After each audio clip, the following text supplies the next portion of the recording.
If you can go back to one moment in your life, what moment would that be? And what would you say to yourself? Oh my gosh, this is not to get deep, but one just like popped in my head.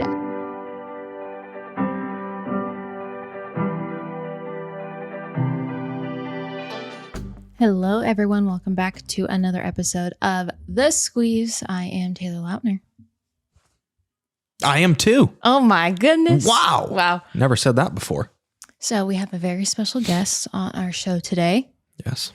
Miss Beauty Queen, Miss Bachelorette, Miss Special Forces. Dancing with the Stars. Dancing with the Stars. Special Forces. She wears a lot of belts. She does. Miss Hannah Brown herself. Yes. I was so excited to have her on, but I didn't realize how much I knew I loved her.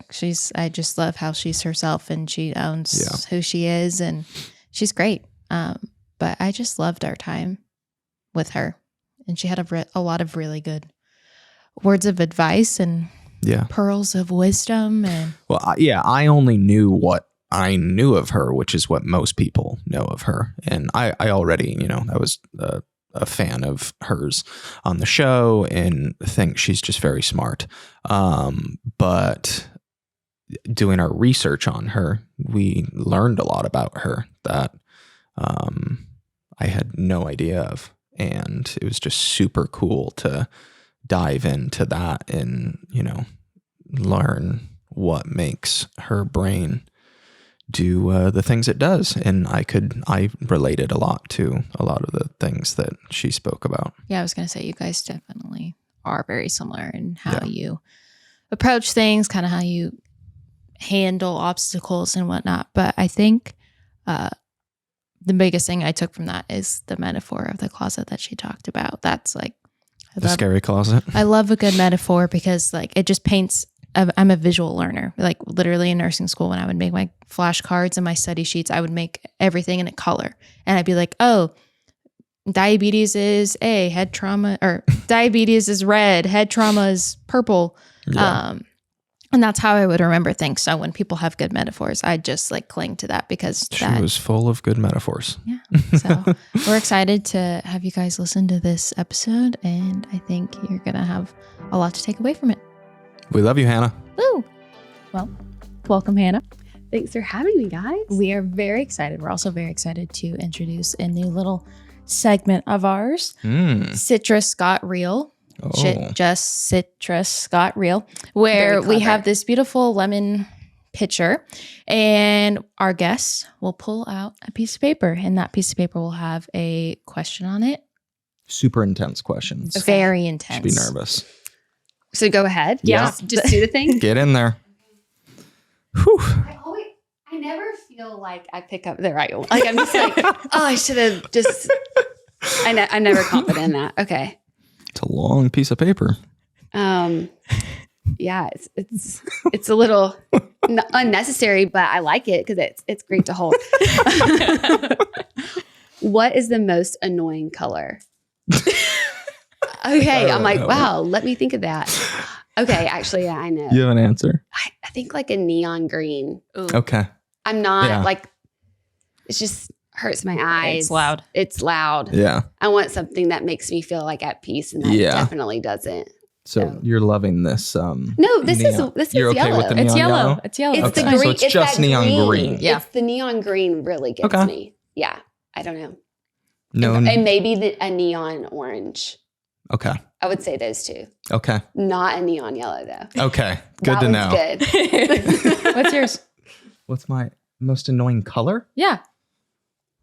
I wrote the questions. I wasn't expecting to answer them. Technically, I had that one written before you texted it to me. You did? Yeah. Oh, wow. Yeah. Great minds think alike. Uh-huh. See, okay. I think maybe I'm just not the biggest orange fan.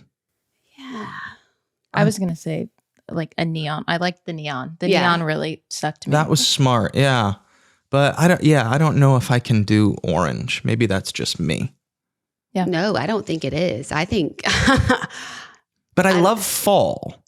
So decorating my house. You're talking about this certain orange that I there's one color orange when you just hear orange. Yeah. That's bad. It's that like Fall. bright shade Yes. of orange. Fall orange. Yeah. Yeah, like a warm orange Yes. that I want to, warm up my house with Yeah. in September. That's fine. I'm so bummed that this question's pulled because I love this question. Like we're not going to Do you get. want to answer it? Go ahead. Well, no, the neon orange. That's that would be my answer. Okay. I took the orange and the neon. Okay. That would probably We're be all mine. in agreement. This is off to a good start. Yes. Yep. Okay. Woo, perfect. So when we were doing research about you, we realized how open you have been about a lot of your life struggles, Mhm. whether it be unhealthy coping mechanisms, your struggles with body image, disordered eating, even like back to your childhood, having Mhm. pancreatic cancer at age 11 and the loss of family members. Has that been hard for you to do? Because I know for me personally, I kind of do it as a living. So it's not like it kind of comes a little more naturally to me than Taylor. It took him a very long time to like publicly. It's still taken. Yeah, it's a difficult thing for me. So, we wanted to start this off just by applauding you for like doing that. It's like super cool. Thank you. I think because of how I started like on The Bachelor, Bachelorette, you're kind of exposed to some of like your most vulnerable times. And in a way that wasn't always on, you don't have much control of that. Yeah. And I think for me, I wrote my book and that's when I finally like really talked about a lot of these things. And on my YouTube channel, when it was like me being able to decide how I wanted to tell my story, that felt really good because also people are going to make assumptions about you and your history and where you're from. And sure. to be able to be like, no, this is actually the story and write it yourself and feel like everything, like for me, I'm like, everything's out on the table now. I'm sure there'll be other things that happened throughout life that, I'll be able to share, but it was really, almost I felt like a weight was lifted off of me when I finally was like, okay, this is all the crap I've been dealing with my whole life. Like, and this is why I struggle now. These are some of the things that I'm still working through. Yeah. It felt really great, but it still is, scary and vulnerable. I remember like right before the book came out, because that's really, like I said, when I felt like I got to really tell my story. Yeah. I was probably in like one of my like worst mental states that I'd been in, but it was the day it came out. Didn't care. It was so weird. It was like, I didn't even care anymore. As soon as I knew that people could pick it up and they were going to make their own instead of like read it. And it was the build up of it that I think stressed me out of like, what are people going to think? How's it going to do? And then it was like, I didn't care if I sold one copy or, ended up I was so thankful, like New York Times bestseller, but like I didn't care at that point. And that felt really good. So, wow. Because it came from you. That's that's like the scariest part is leaving that all out in the open and allowing people to twist it however they want, make the story that they want. And of course that happened. Yeah. If people are going to have interviews and do things and I'm like, oh, you really didn't probably read the book and you're just like taking a little piece of something and that's hard. But at the same time, the people that really care are the ones that are that read the book and found something that spoke to them. And I think I've gone through things that are crazy. My life's been very, taken me on a lot of different adventures, but I think there's all like this part of our lives that we can relate with everyone with. And that's kind of why I did it as well, because it's great to know that, you might be going through this like really incredibly hard circumstance, but to just hear somebody else has gone through something hard too. And it just makes you feel like you can survive, that you can, make it another day. You're everything's going to get better. I think that's also why I do it. Yeah. And that's such a big reason why we are doing this too, is that so people can hear stories like yours and like everyone pulls something different from it. Realize they're not alone. So we all know this, but eating processed food for every meal is not healthy. We know that. But somehow when it comes to our dogs, we've been tricked into believing that the highly processed kibble is healthy for them to eat every meal. So I decided to try something fresh and start the dogs on the Farmer's Dog.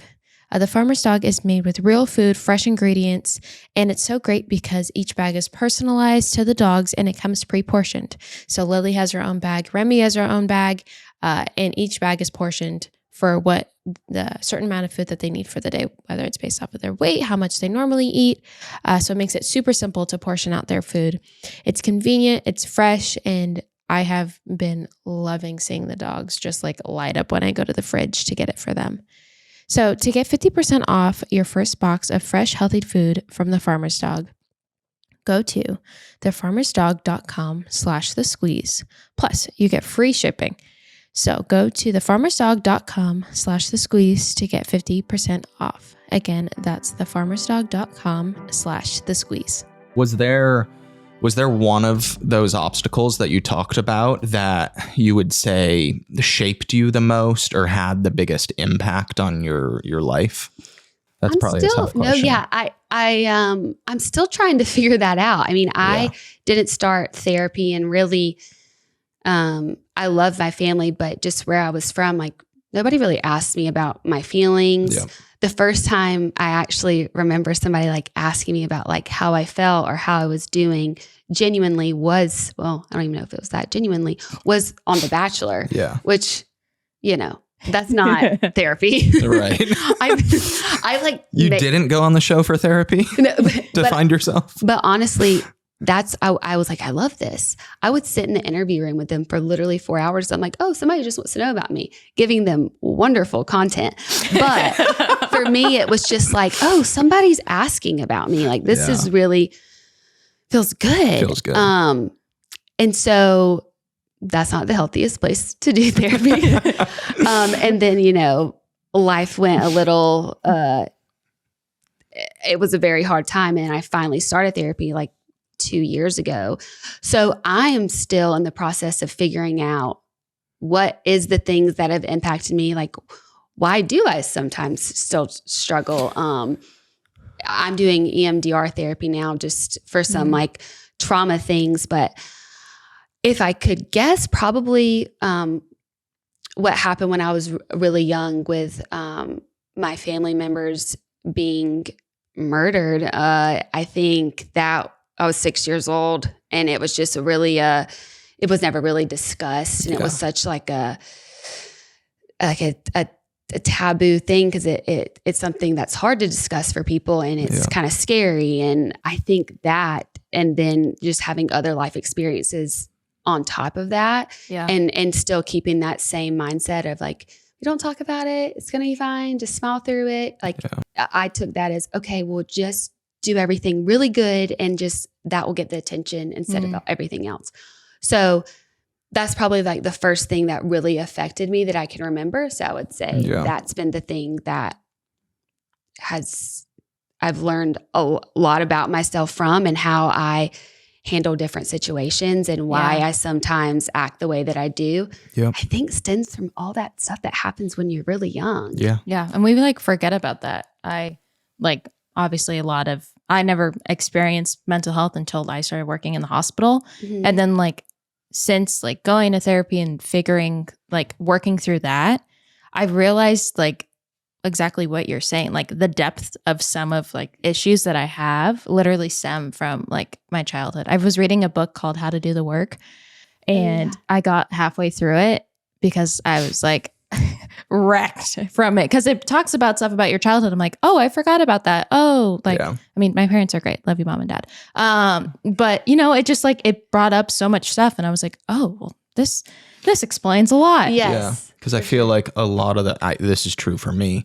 Like, I feel like a lot of the time when you realize you're going through something, you start by looking on the surface and like what's happened recently, and what why am I doing this right now? What's happened to me in the last 6 months? Like, But really, you have to take a deeper dive and go back much further than that. And you're still going to be working out things that happened in your childhood, especially stuff as traumatic as that.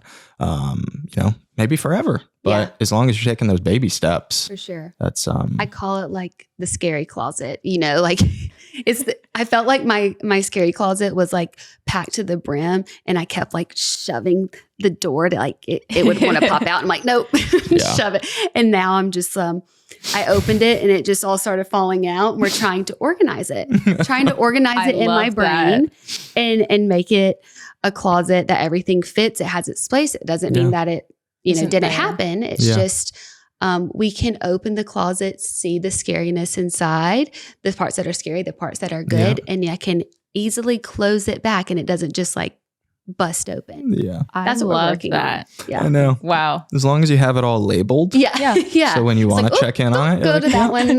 We've been there. We'll go to we're gonna address this one today. Nope, we're gonna push that one back. Oh my gosh. Yeah, I love that. That was good. I'm definitely carrying that one with me. Yeah. The scary closet. Yeah. Oh, sorry. You Is it my said turn? You said. Oh, really? I did want to talk about this. Okay, Sorry. I I was like, why are you talking? Okay. No, I want to talk about this because Tay mentioned this to me, that you talked about this in an interview, intention versus impact. Mm-hmm. And I love that. Yeah. She knows this because we talk about it all the time. And I mean, for us, it's like, I just think that if you attack any relationship in your life, doesn't matter what kind of relationship it is, with what you're talking about, intention versus impact. And if you don't have to agree with anyone, as long as you're able to see why they feel a certain way. Yes. Because that's all people wanted, that's all they want is to be heard, like everyone. So she told me about that, and I was like, that's good. Yeah. I mean, you can have, you can be coming from a place that's totally innocent or, have a good heart or just be aloof. But it really is, how does that make somebody else feel? And if it did offend or hurt someone, like, listen to that and be able to take that. And that's where you can start conversations. That's where you can actually build a relationship. I mean, it doesn't matter what your intention was. It's how it made somebody else feel. Yeah. And I think that's a powerful tool in life. For sure. And that's like being able to humble yourself. For sure. To know, maybe you thought you were right, but you realized from somebody else, like, you weren't thinking that way. Yeah. And you're not completely right. And there is another side to something, and you have to be able to see that, take that, learn from that, and move forward. Yeah, that's definitely been something that we've this is kind of like the first relationship that I've applied that to. We've applied that to, and it's like whenever we do get in an argument, like we don't even get in arguments, I feel like, because we are able to like talk through it with that idea in mind. Like maybe an action that I did affected Taylor when I didn't even realize I was doing something. And he was like, do you know why I'm upset? Or like, do you see how that can hurt me? And I'd be like, okay, well, I literally didn't even know I was doing anything, but I don't want you to be hurt. And I'm sorry that happened. So when you have that mutual respect and love for somebody, it doesn't matter what the topic is. Isn't it crazy? I mean, this is my relationship now. It's my first like pretty healthy relationship. I'm like, oh wow, you've talked through things. Yeah. That is so wild. Like, what a concept. And it doesn't ever really turn into an argument. It's a conversation. Yeah. And it's not always like the most fun conversation to know you hurt somebody's feelings unintentionally, but it makes you, it's like iron sharpens iron. I mean, it really is like, I don't love, but when he calls me out, it makes me better. Yeah. Because I didn't see that I was maybe being hurtful or rude. Yeah. And it's never fun to be told that I was being rude, but I wasn't, because I wasn't intentionally being it, but he took it that way. So am I going to keep doing that? Yeah. No, I'm going to learn from that. Yeah. So well, I think it's definitely great in relationships. It also shows like the kind of person that he is, because when he calls you out like that, you wouldn't have the reaction that you did right now if you didn't know that it comes 100% from a place of like respect and love for you. Yes, for sure. And I also know that I could do the same thing for him, and he would. Like we both want the same thing. Yeah. We want to be able to make it work and make each other feel safe. I think that's like my big word is like to feel grounded and safe with someone. And I say that about Adam a lot, and people are like, you call him safe. Like, is it? I'm like, no, like I want safety. I want safety in my relationship, that I know I can go to someone and they're going to be able to support me and love me through it and push me and challenge me, but like in a way that's encouraging me to become a better person. And I'm really thankful. I love that. Yeah. I love that. I love watching you guys on social media and whatnot. And he's the best. It just like, it makes me happy. Not that it like reminds me of us, but it's like, I love when I see couples of one person that's like more in the industry and the other one that's not, just because that's us. And I like watching people that are like that. So I know, I'm like, bless his heart, but he's like, because it's hard for somebody who didn't like ask for it. I think that's what I always say is like, people in your life don't ask to have so many eyes on them, starting to judge them. And I think that's one of the hardest things for me is like for him to have to start thinking the way that I have to think. Yeah.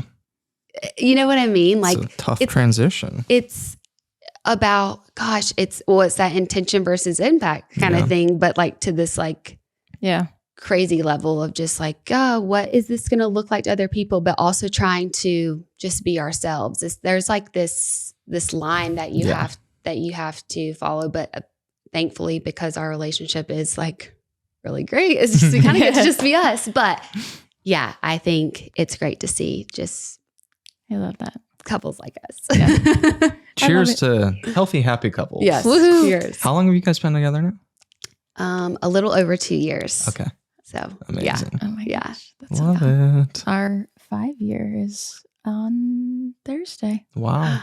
That's crazy. I know. I was kind of annoyed we got married and we had to start all over now with this whole number thing. I know. I waited too long. It's all my fault. It's okay. Forgive me. Wait, how did y'all meet? Sorry. I know this is, did y'all meet like here, right? Actually, through his sister. We had a mutual friend. I mean, when he moved, it's weird because when he moved out to California, he moved to Santa Clarita, which is where I'm from. But like, really, we didn't know each other. We're five years apart. And I went to like opposing high schools with his sister. So like we knew of the other. She's a year younger than me. But she went to school in Nashville. One of my best friends went to school in Nashville. They became friends. I met his sister. And then after the second time I met her, she called Taylor and was like, hey, you need to like throw a game night. I'm bringing a girl over. And I didn't know. But oh my gosh. So your sister was a matchmaker. yeah. She sure was. She knew what she was doing. Oh my gosh. Go sis. I know. She literally on the phone, the first time she told me about Tay, said, I met your future wife. And I was like, sure. And here we are. And she was right.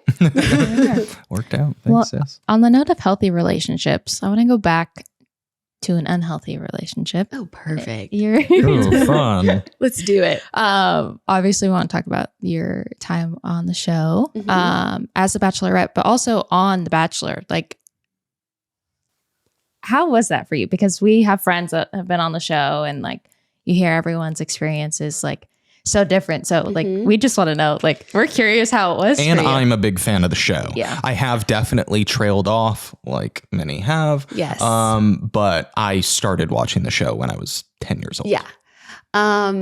Yeah, it definitely is different for everyone. I say on The Bachelor, I had the time of my life. Oh, it wow. was so fun. Being a contestant for me, I sound so weird. I don't know if it's a contestant. I don't know. I'm a contestant beauty pageant. Hi. Being on that side as like one of the girls was actually really fun. I think also because what I said, I was like, oh, somebody's asking me about me. And I'm like, is this kind of therapy? That's funny. Which is messed up. But I loved that. I really grew from it actually on that side. Mainly because I was being asked about myself and really being able to like ask myself those harder questions.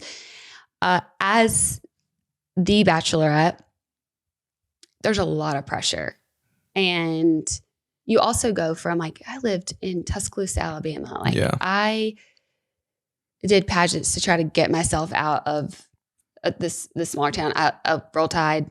It's not that. It's just, I knew I wanted something different, but also it was just like relationships I was in. Like sometimes I felt like I was settling for like a different life than I knew that I wasn't supposed to. And so that wasn't for me. Yeah. And it was great, but also I really went on the show. Like I wasn't one of these people that like planned for all this to happen. Like it was overwhelming. Yeah. For me, because it happened really quickly. I wasn't even, I didn't even make it to like the top 4 and for to become I think I was the first Bachelorette that I hadn't made it far.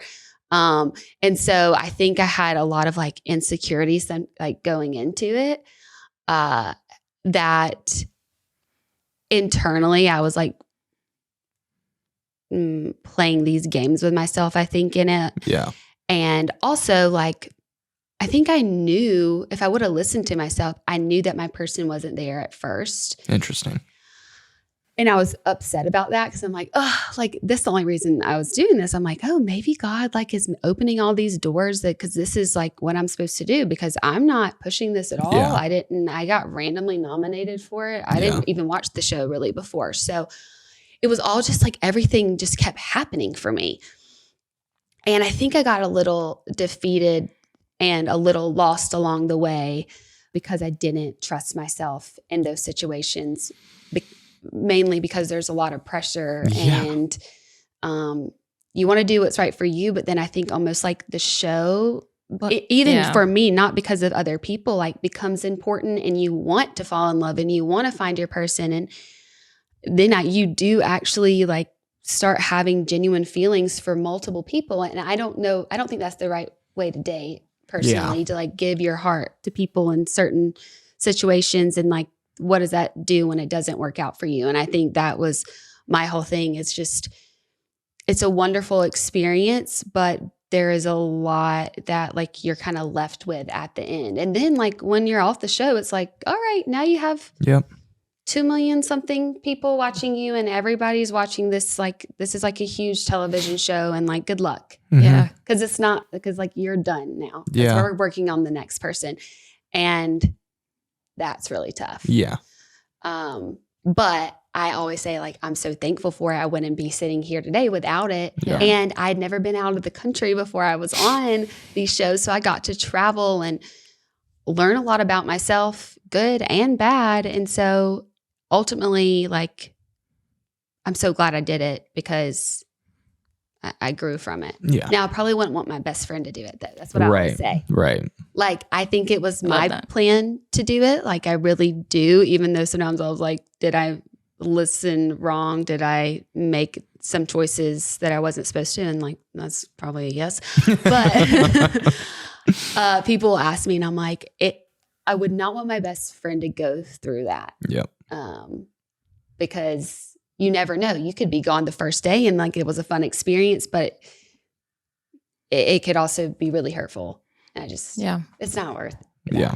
I was going to say too, while you're on the show, I can't imagine trying to like process your own thoughts and how you're feeling, but also like have producers talking to you and like, who knows what their intentions are, but like, I can't imagine like you're literally just like up to bat. You don't even know. So many weeds to work through and having to, fall in love on top of that. Yeah. And there's so many times that we've been watching the show, not you personally, or we're talking about, but like we've watched the show and been like, producer, like talk, like, why are they letting the producers like get in their head about that? But that's all you're How like, could you not? Yeah. You're living and breathing. And like, that's, because you don't have a phone. You don't have any, like you are truly like in a bubble.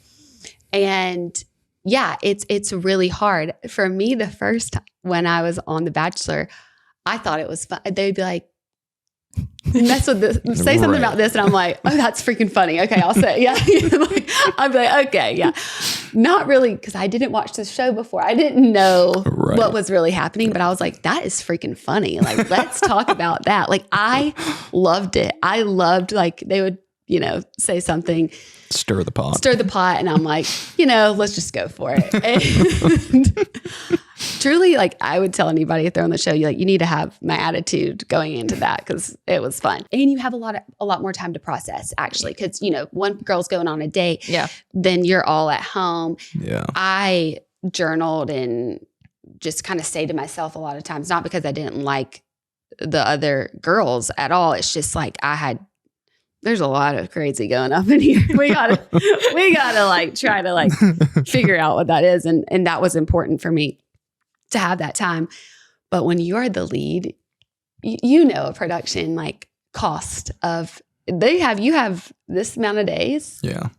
And it doesn't matter what you feel like, how much time you need. Yeah. We're getting this done. So there was no, like, when you're the person on camera the whole time. So there were no breaks. Yeah. So I think a lot of the times I was having these dramatic, I watch some, like, people will post things for me on the show. I'm like, I was so dramatic. But I think it was also like this cry for help of like, I haven't had time to like really sit down and think about how I feel. Yeah. I am narrating the show, but I also have no idea how I actually feel. Yeah. And that was the part. That's why I would have these random like freakouts, I feel like, of just like, how am I supposed to like make these decisions when you don't have time to think? Yeah. I would like, and you're so tired. I was talking to I'm still close with the stylist on the show, and we went and had dinner that lasted forever. And he was like, I remember you would like sleep while the late Gina did your makeup. I'm like, oh yeah, like anytime I could sleep, I was sleeping. So I wasn't thinking. And so then we ended up with my season. Oh my gosh. We were just talking about, it popped up on my Explorer page, what's his name? Oh, the iconic moment. Where you freaking lose the saying, oh my gosh. I forgot about that, and rewatching it, I was like, yeah. I mean, thank you for your season, because it entertained us. For also now, like hearing you say, like, you literally don't have time to process. Like, I can only imagine, like, we saw the frustration in your face, but like you literally couldn't even think of it. Like, you couldn't process it. Yeah, people are like, well, did you think of, I was like, I really thought I went like a switch of crazy that hadn't been flipped on before, flipped on then, and I thought I was going to fight somebody. Like, more because I'm just mad. And it wasn't even like to the guy. I think it's just the whole situation of like why it was happening. I'm like, I don't care how heavy this thing is. I am like, and it was kind of heavy. You didn't make it look heavy. You just moved it. I was like, oh, okay. Yeah. You had super strength right there. Yeah. So, oh my gosh. Yeah. You're welcome, everyone. It was a different experience for sure. I definitely did not hold much back. Oh my gosh. No, yeah. But you're yourself. That's commendable. And we love that. But I also wanted to touch on just like you kind of said, like after the show, I've gotten to know Susie and Clayton really well. And like, even before I knew them, kind of like the backlash that they got from after the show, and just kind of seeing like what like the show didn't like, they only fed into it with the girls season after. Did you have support after? Did you feel like you could go? Was there mental health help after that? How do you feel? No. I've noticed this about myself with a lot of the shows and things that I do. I'm still trying to figure out why I do this, but I isolate myself really and kind of like dissociate. Yep. And after the show, I wouldn't go home. I would only talk to producers, which is probably not healthy. I couldn't talk to my friends. I didn't know how to process what I was going through because those people were there. So I didn't have to fill them in on everything that happened. And, I'd never done therapy and didn't have that, like, hadn't done that. Yeah. Knew I needed help. I definitely knew I needed help, but I just didn't know what to do. I was out here by myself. Literally by myself because I was so isolated. Like I wanted to do as much press as I could, not because I wanted to be out there, but it was just something to do because I could talk about that. And then I didn't want to be at home, but I didn't want to talk to anybody. Mm. And I still catch myself going into that. That's kind of my cycle. I shut everyone off and kind of go inward. Yeah. So I definitely did that before, but I was looking for any type of distraction that wouldn't make me have to like open up to somebody, talk to somebody, just more like work, I guess. Yeah. Yeah. That's so insightful. And I think that's so awesome that you've like learned that. Because Yeah. I always feel like, not that mental health is like addiction, but like the first step is like realizing you have a problem. I feel like that's very applicable to a lot of like mental health struggles. The first step is like, you got to realize something's wrong. Like for me personally, it took me a long time. Yeah. I mean, you too, but Me, like, I'm still, I feel like we're similar. I Yeah. still am very much in a place where it frustrates me because I feel like I can't put my finger on it. Yes. And when I can't figure out why I'm doing something or why I react to something, it really frustrates me. And I'm in the middle of that journey Yeah. right now. The dissociation and like the isolation part is really, it's something like my friends who are my friends, like they have like stuck with me because I just shut people out. I'll go like, and people who work with me. So I go dark. Yeah. And Same. yeah. And that's hard for relationships. Like I think when I'm out of it, I'm very like, am open about what I was going through and like, why can't, well, why don't you just let us know? And I'm like, it's like, I can't, it's like, I'm really like frozen or It's something like everything's really hard. Yeah. And even when I do like these crazy shows, it's like I like flip this like weird switch where I'm just in that. Yeah. Like I only focus on that. I can't talk to anybody else. I'm just doing that. And so whatever happens there, I'm not going to tell you about it. I'm going to just be here, do this. And I think it makes me successful and I like work hard. Yeah. But I don't think I actually even choose that. It just is where I go. And I'm very interested in understanding why I do that. Yeah. I'm trying to not be like hard on myself about that because there's parts of it that I think are helpful, that like it's good. I can be like really zoned in and focused, but it's in a way to shut feelings and things out. And I would like to understand why I do that. Yeah. Where that comes from. I know. We all have these like cycles that we, have such a hard time breaking. And I very much, can relate to you with a lot of that. Yeah. Okay. Let's talk special forces. I'm curious because it looks rough. What made you say, I want to do that? This looks fun. Let me sign up for that. Yeah. So I remember getting the call and like I said, I think after all the shows, I needed to take some time to like get myself in a place where like I felt like myself again. Yeah. And I'd been really working on my mental health. Like that was really the focus. And I'm so thankful for that. And I got the call. Oh, I got the call and I was like really scared at first. I'm like, I don't know. Like, am I ready for this? And then I think I was like, am I ready for this? Like, this will be a good, I didn't realize how hard it was going to be. I thought like, this is a good way for me to see like, how have I grown? Yeah. And to think of it in a positive way of like, I'm going to gain something out of this. So let's see like, where am I mentally and physically? I haven't really talked about it much because it's been also this trying to figure out like, I had a lot of like physical health stuff going on the past 2 years, probably manifestations of everything. I really had gotten in my head, like I couldn't do anything and I wouldn't be able to do it. And I'm like, no, like I can, like, let's just go for it. Yeah. And I wanted that kind of like transformative experience to really prove to myself, like, you are not weak. Like I had gotten into my head that I was weak because I had to work on all these things on myself. I had kind of gotten to that place where really, like, if you don't work on your mental health, like it affects every part of your life. Like the physical manifestations of that are so real and just where your mindset is. So it's really on that upward trajectory. And I was like, you know what? I'm going to do this to really push myself, but also motivate and encourage myself that I can do the hard things. That's why I did it.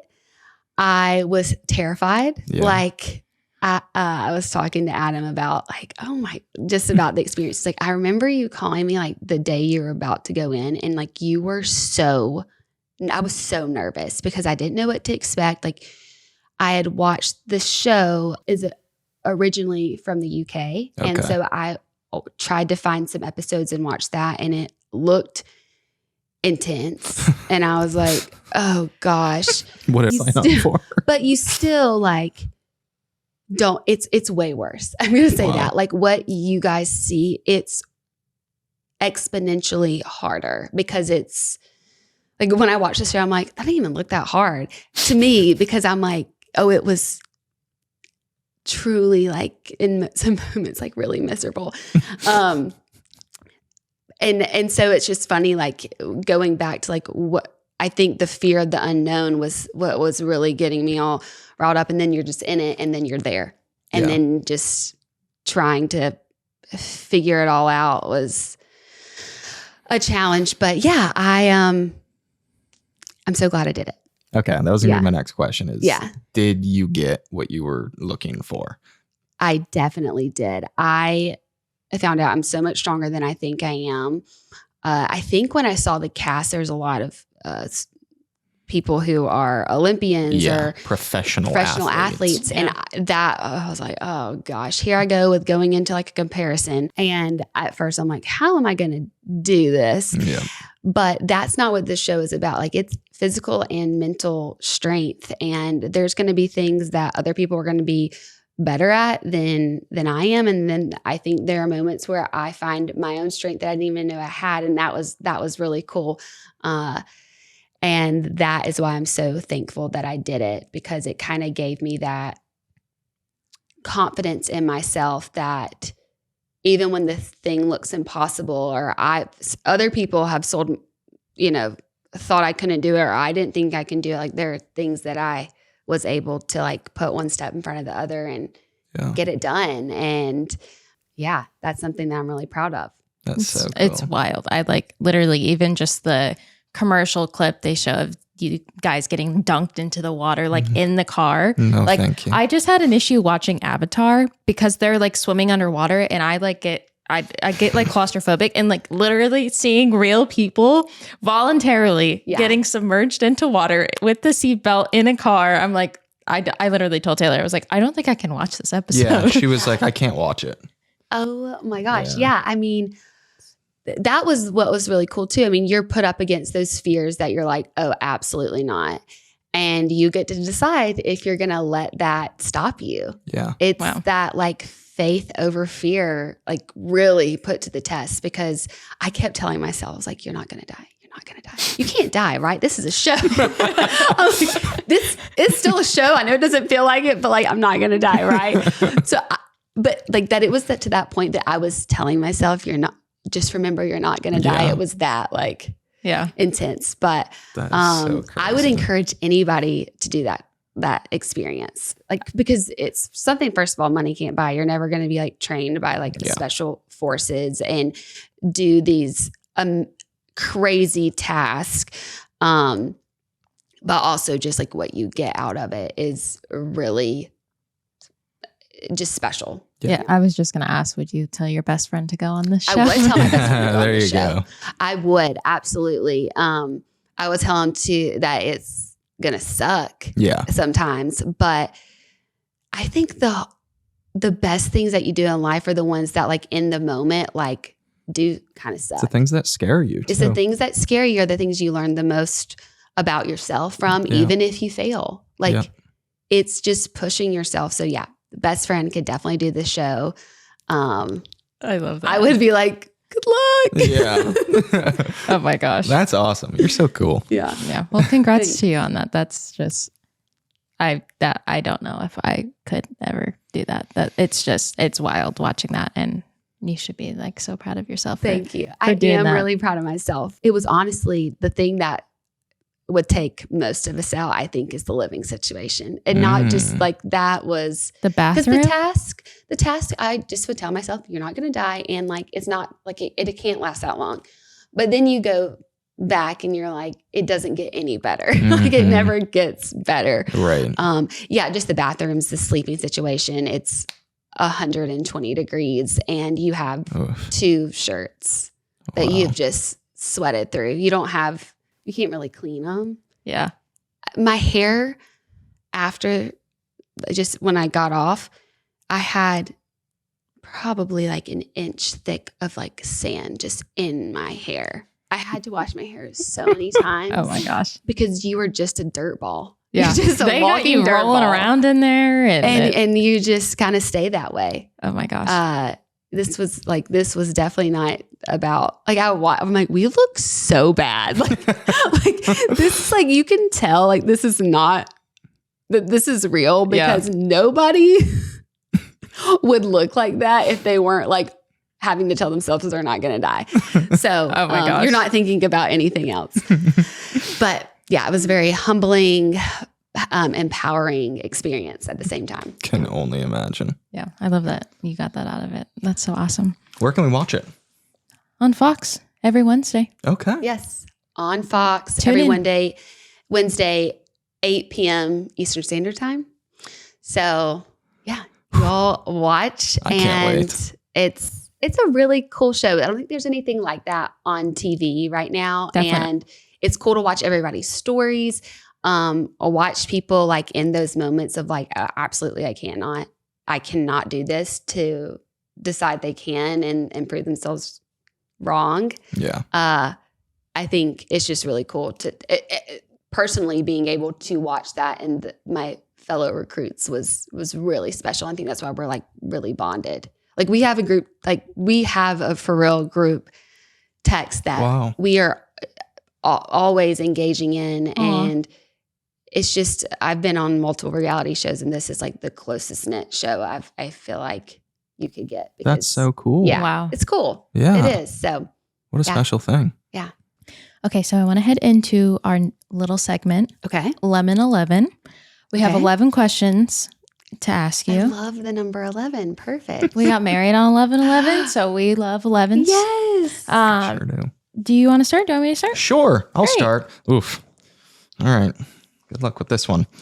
All right. What movie or song title best describes your mental health today? Oh, God. Oh, God. That's a rough one.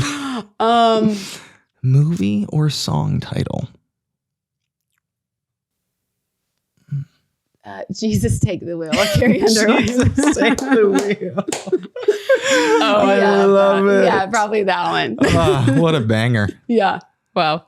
I love We're that. not going to go into singing that one. Taylor started I singing. was like, ooh, no. Taylor's was The Climb, and we started saying it. That's a little more. Oh, The Climb. That was a good one. I did go with The Climb. Yeah. I would probably pick that one too. Now that I thought about it, I'm like, that's a good one. Hey, Jesus Take the Wheel. It's- It's a good song. Yeah. Oh, man. I love that. The next one is, how open are you with people in your life when struggling? Well, since I isolate and don't talk to anyone, it's always after. It's always Yeah. after I've like gone through it.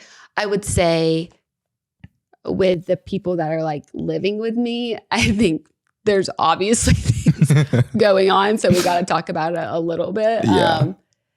Yeah, not as open as I probably should be. Yeah. Wow. Because I think I'm still trying to figure out what the heck is going on. Yeah. Yeah. So That's what my answer to this question was, I'm getting better. Yes. But the reason I'm not better yet is because I feel like if I can't figure it out myself, I don't want to drag people into it when I myself, Yes. when they go, why do you feel that way? And I can't answer if that I question. can't articulate it, Why am I going to then- bring you into this? Yeah. So that's, Yeah.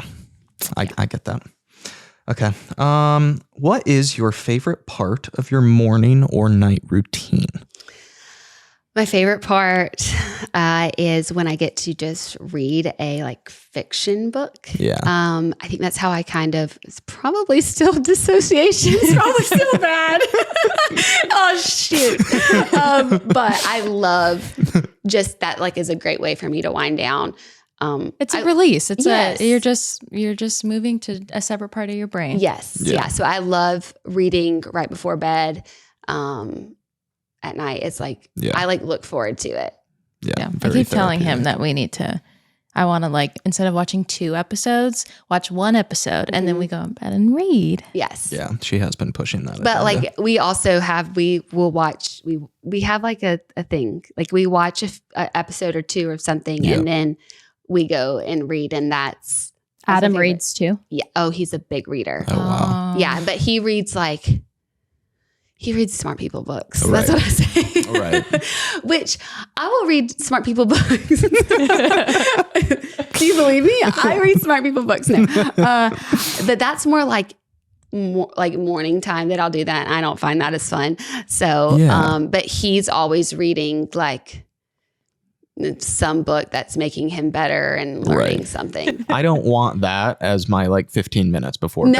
I want my mind to shut down, not challenge me. And yes. And then he does like some weird meditation. Like he's really in, like, go him. Good for Adam. But I'm reading about fairies. So. Yeah. I love that. Hey, we got to do what we got to do. Okay. You can again rewind this episode to answer this question, but how has your career impacted your well-being? I think in great ways. And then there's been some, harder times, but oh my gosh, I'm so thankful that like I've gotten to move out here on my own, even though I didn't know anybody. Like there's something like really cool about that. I think I gained my independence and my belief in myself that I can do things. I mean, even in times when it was really hard. So I'm so thankful for everything that's happened. But yeah, there has been some mess in it. Yeah. For sure. It's been impacted for sure. Yeah. No, that's what shapes you though. Okay. Number 5. What is the most misunderstood thing about you? I hate this question, by the way. Oh my gosh, because I'm like, hate it. I don't know. It depends on who you ask. I know. Yeah, like, I don't know. And get somebody out here and ask me something. I think that some people maybe think I'm like a little carefree or aloof, or I'm definitely not. Like I'm pretty self-aware, and I know like people are like, oh, sure, but like I'm actually. To be called out, I actually like being not like it, but like I would rather be called out than somebody, think something of me and not be able to, first of all, listen to it and be like, oh, I can definitely see why you think that. Like I can definitely be a flake or a ghost, like ghost people, but I would love to be like, totally see how that hurts you and, affects you in our relationship. But I'll also tell you, like, it's honestly because I'm dealing with depression right now. Being able to really take criticism and learn from it, I think I handled that really well instead of just like, oh, it's whatever. I just like am off just living my life with my dog and my boyfriend. No, like I'm very self-aware and always trying to like grow and level up. I don't think I always have to do that on social media though. Yes. Yeah. Well, I was just going to say, like, I definitely feel like you embody that side of you, even from social media. I think I was telling you, but I feel like even just like following you over social media over the past couple of years, I've seen like a shift, not necessarily a shift, but like, I don't want to say growth because not that you needed growth, but like, I feel like you see that from you on your social media, even like you just like not being active sometimes. Yeah. Like, I feel like that speaks volumes. That says a lot. Yeah. Yeah. Yeah. I mean, sometimes it's like very honest. I'm like, sometimes it's because, I'm just in one of my weird little episodes, but a lot of times it's just like, I don't think I always have to be a person that has to talk about everything going on. I'm having those conversations inside my house and I'm trying to figure it out. And I don't feel like I need everybody to know that at all times, Yeah. but doesn't mean that I'm not like constantly having hard conversations with people around me, because that's where you really grow. Yeah. That's the stuff that's going to the real further stuff. you as a human being, not comments on Instagram. Yeah. For sure. Next question is, what is the greatest advice you have ever received? There's multiple ways to say it, but like this too shall pass and nothing lasts forever. Yeah. Because that's great to remember when things are going great and to really cherish that moment.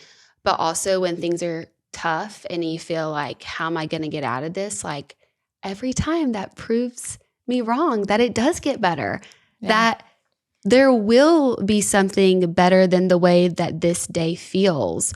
It won't always hurt forever. That's probably the best advice that I will continually tell myself. That was what helped me get through the Special Forces show, was just like, nothing lasts forever. This might be really, really painful and I can feel like I want to give up, but it'll be over. I don't know when, but it's going to be over. And I think that is kind of how I take every day in life. I really do, because sometimes it's just like minute to minute of just like, this really sucks, but maybe in another minute it might get better. So this too shall pass. Yeah. Love it. Okay, number 7. What does wellness mean to you? I think wellness for me means growth and acceptance. I think that they're hand in hand, of being able to accept where you are, but also be on the journey and the search to get a little bit better. I think that is wellness for me. Yeah. Yeah. Great answer.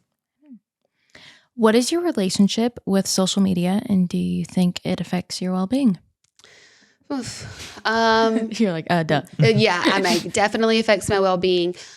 I'm really trying to work on my relationship with social media. I feel like when I first got on social media, I didn't understand the pressure and the eyes and that intention versus impact. I just like posted whatever I wanted to, because I didn't have anything to hide. Like, I'm a good person. And I think with just the way life is, I get scared. I'm like, I just have a different relationship with it now. And I also think with social media, like, I think it all affects our mental health. And I don't want to be the person that's affecting somebody else's mental health by like constantly being on there. Does that make sense? Like, I don't want to be a part of the problem. So I'm trying to figure out how to do it in a way, be a little bit more active than I am, but do it in a way that still feels good. Yep. There's like this balance that I'm trying to figure out. Yeah. I love my community and the people that support me. Like, it's, stuck with me and are just so amazing. I'm so thankful for that. And I want to be able to show up for that community better. But I also think it's important to protect my peace and to keep that for myself too. Yep. And I do think I've done that in a way that I don't have to share all my life. I think some people think that it's, I want it to be like a privilege that I want to share, not as something expected. Expected. Yeah. That it's like, why haven't you posted? It's like, because I'm going through something, or I don't want to. I'm on vacation. And I know you're like, but we want to see the vacation. I'm like, well, then it's not vacation. Yeah. And I'm also the worst at my phone, and I always have been. Yeah. So me being like on social media is like, all my friends from back home are like, that's a joke, because y'all were on the flight with me. I lost my phone. I had no idea. Yeah. We were on the same flight to Nashville a few weeks ago. And I lost my phone. Had literally no idea. My boyfriend has to do texts for me, because I'm like, oh God, I don't even know where my phone is. It's always dead. So this is all a challenge for me, basically. We were literally 3 seats behind her on the flight. And the second we sat down, we texted her and said that we're right behind you. Nothing back. We land And she literally is the first person off the plane and gone. And we're like, did she not want to see us? No, I think it was a day later that I'm like, oh my gosh, it Just literally checked my was. phone. I think I woke up and she was like, oh my gosh, I'm just seeing this. Yeah. No, and then like that is real. That is not. I love that though. Like that you don't like, because oftentimes like people find their value through social media, and that's like where it can get really scary. So I love that is you. That's awesome. Totally me. It always has been. So it's just honestly just like comical that I have like like that social media is like part of my job. But Yeah. I don't know what the heck I'm doing. Yeah. It's just, I'm glad it's working out. But people just know like, oh, she hasn't been there for 2 weeks. Oh, she's fine. She's not dead. That's just normal. Oh my gosh, I love that. Number 9, what is your favorite form of self-care? Probably, I mean, I know I'm saying like these like reading, but it is. Yeah. Well, it seems like it. Yeah. I love like just getting like lost in a book, and it just like makes everything else. I can just think about things over and over again. And it's like when I can like get lost in a book, like that is my favorite thing. Yeah. Yeah. So Turns your brain off. Yeah. It turns my brain off, but then it like gets my imagination going, and I love it. Yeah. Love it. Okay. Number 10, who has had the most positive impact on your mental health? I think in different seasons, different people, but I would say recently, like Adam, really, he's like he doesn't make me feel bad or give me any more like shame or guilt for when I'm having a hard season, because I think that is what makes it so tough is I don't know really what's going on. And there's still like, even though we're having these conversations and podcasts like this is really helping people, there's still this weird stigma that I have like within myself of that, not even just admitting to other people, but admitting to myself that I'm struggling. I know. Yeah. Because I think I have that like, it'll pass. We'll get through it. Just keep working, like toughen up, like rub some dirt on it, keep going. And just having that acceptance of like, that you do struggle with this, and like, it won't last forever, but you are struggling. And he is so great at just being there for me, and not making me feel any worse, not coddling me and like making it, feeding into that. He's always like encouraging me, but he's really good. He's kind of like this, he's like, you're in the middle and I'm just here like, okay, where does she need some support? And it's so sweet. Like sometimes I'm like, I literally go to him, why do you like me? Like, I don't understand. I truly don't, but he does it. And, very thankful for that. I think having like a partner who understands, and actually like I watched him, he'll be reading like how to, support your partner when they're dealing with depression, anxiety. Stop. Like he's like always like researching, like how can he be there for me? Oh my gosh. He probably doesn't even know I saw him doing that one day, but I was like, oh, that's really sweet. Oh, this guy's a winner. I know. Wow.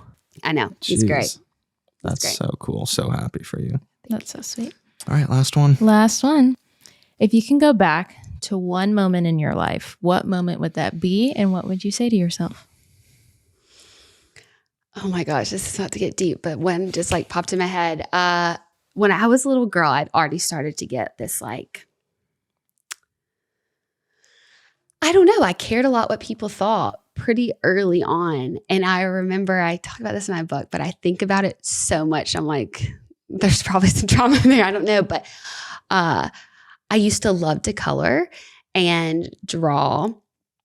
And I had this, it was in first grade and we had to paint this Easter egg. And I was like, ooh, I'm going to like do all like mixed colors. I wanted it to be like how we tie-dyed an Easter egg. And of course, when I did that with the watercolors, it turned brown. And I had some of my friends at the time, they like made fun of my egg.